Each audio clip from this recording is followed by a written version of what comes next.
Good morning. I'm going to do my soap no on Mr. S.H. He's a 53-year-old male that came into the clinic for his 2-month checkup. He is allergic to potassium. He is single. He lives in a mobile home with his mother. He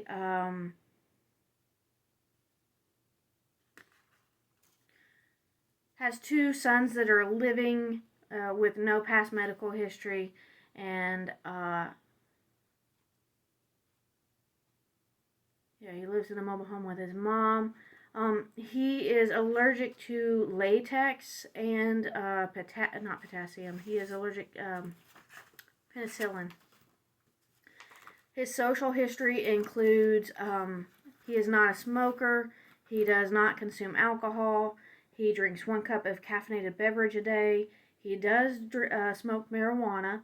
He is single with children, 2 adult children.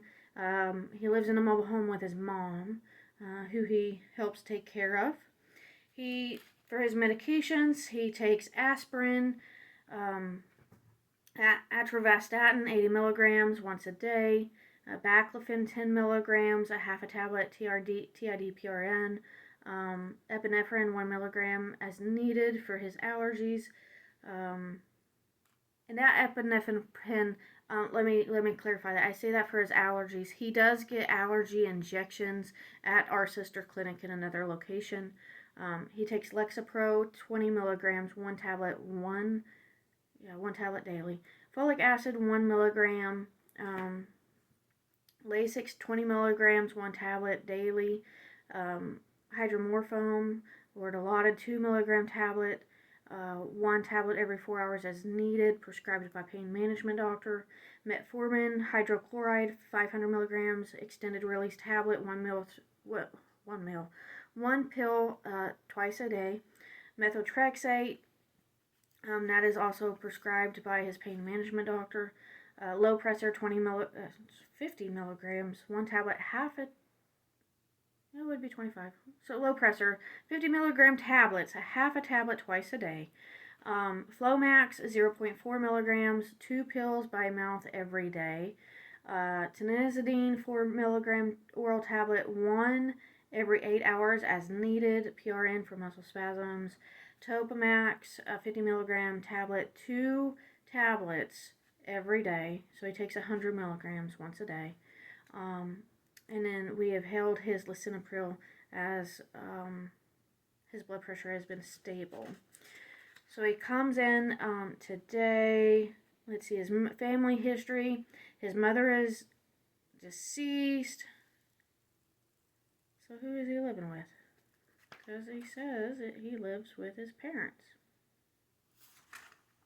Maybe it's a step parent?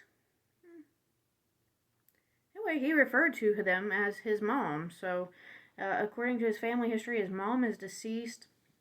Her last known age was in her 70s, with no family medical history. His natural father's status is unknown.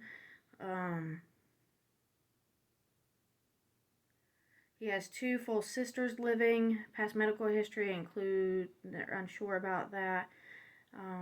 He has one sister that was deceased from substance abuse.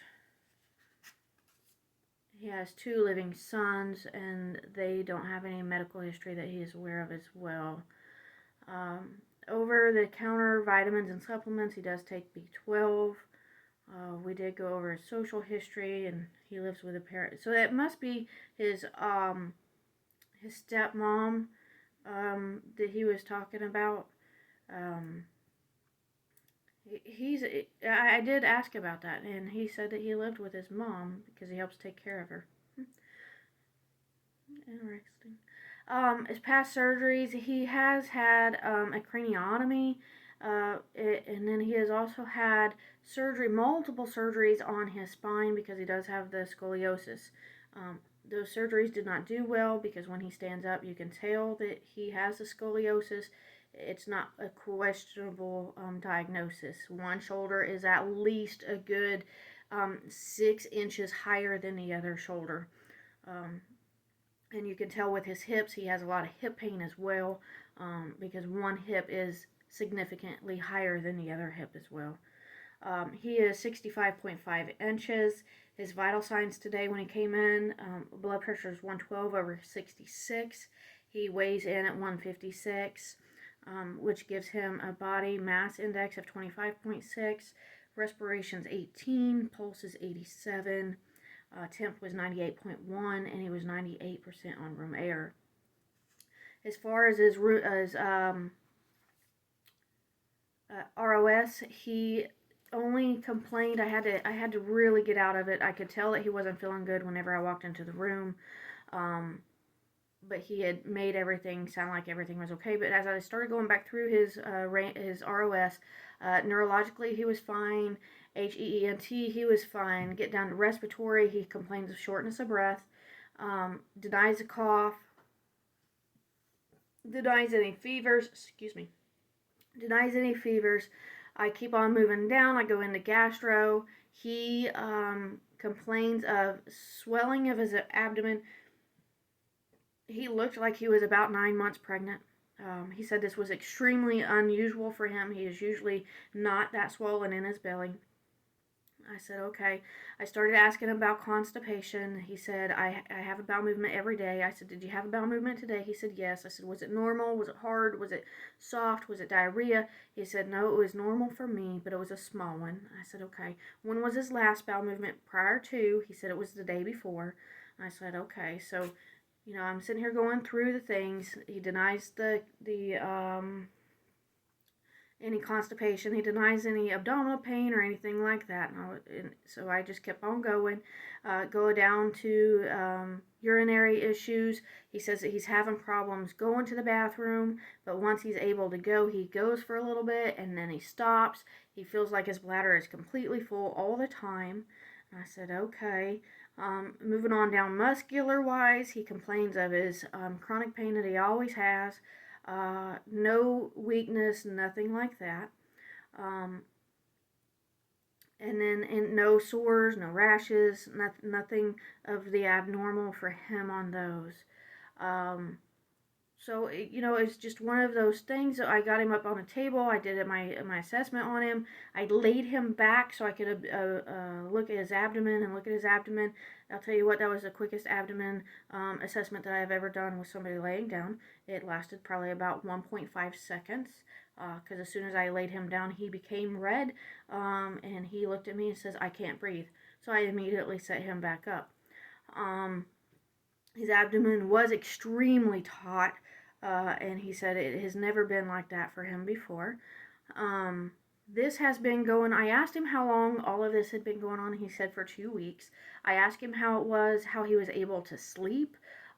He says that he sleeps on his side, but it has to be almost in an upright position, otherwise he can't breathe.